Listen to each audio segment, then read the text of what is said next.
Welcome into BamaCentral's Just a Minute. I'm Blake Byler here with Katie Wyndham. And Katie, at midnight last night, the SEC, not the SEC, the NCAA transfer portal officially closed for the spring window. So the 15 days post spring practice where players could enter the transfer portal after kind of seeing where they're at in the spring is now closed. And Alabama saw some movement, had a couple of players enter the transfer portal.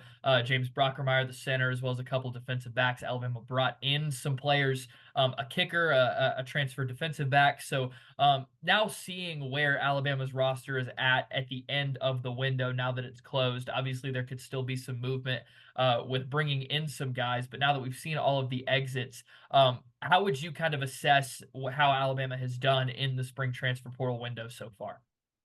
Yeah, it's kind of a mixed bag because on one hand, it's like you got two of the best people at their positions and Cade Proctor coming back to Alabama, which obviously that's just a very unique, weird situation that may become more normal in college football, that he left in January and pretty much I think by March or early April decided he wanted to come back to Alabama. And then you got Graham Nicholson, the kicker, the reigning Luke Rosa Award winner.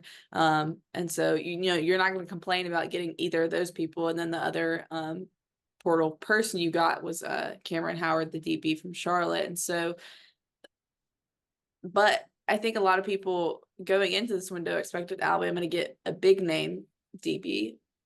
And I think maybe the offensive line just getting Proctor would have been good enough if Brockermeyer hadn't entered the portal because he was your starting center at 8A, and especially with the question surrounding Parker Brailsford, who didn't really participate in the spring a lot, but is still on the team. And then also with Elijah Pritchett getting arrested again last week. We won't speak to Kalen DeBoer really until like August to know like what kind of discipline he's going to hand down for that. Saban was always gave guys second chances, but this would kind of be Elijah Pritchett's third chance, but he's supposed to be one of Alabama's starting tackles probably. So it's Alabama along the offensive line and then the defensive backfield. Those are the two areas that Kalen DeBoer said the week leading up to 8A that they would go after in the portal. And while they did technically get one person to each of those position groups in the portal, I think maybe you're looking for a little more, and I think we will probably see at least one more commitment over the next couple of days. Like you said, the portal window closed at the end of April, but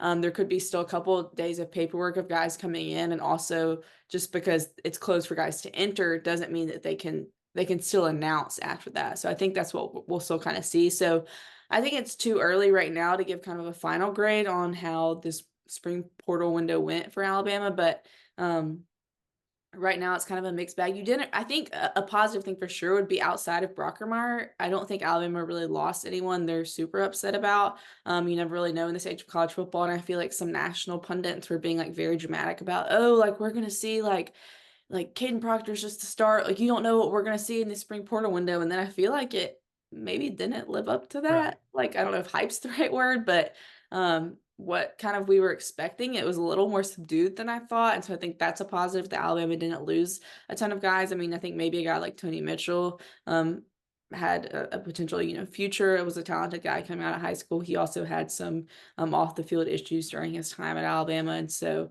right now, I think it's too early to kind of give a grade. We'll have to see if Alabama is able to get anyone else in the next couple weeks to kind of really assess what happened in this spring portal window.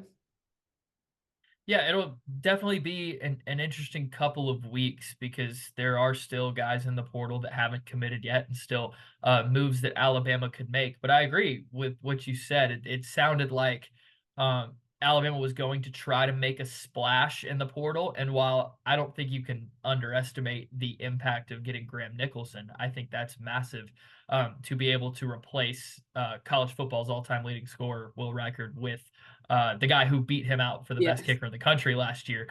That's a huge commitment, especially we saw some kicker struggles in A-Day too. So I think that's huge. But as far as the offense and defense, the 22 players that are on the field the most, we didn't see a ton of movement there. And so that's something to monitor. There are a lot of names in the portal that Alabama could potentially go after, but it's just going to kind of be a wait and see situation. But as those moves happen, we'll have you covered here at BamaCentral with all of that as the roster gets close to finalized and we get closer to kickoff in August. And so this has been BamaCentral's Just a Minute. Thank you so much for watching.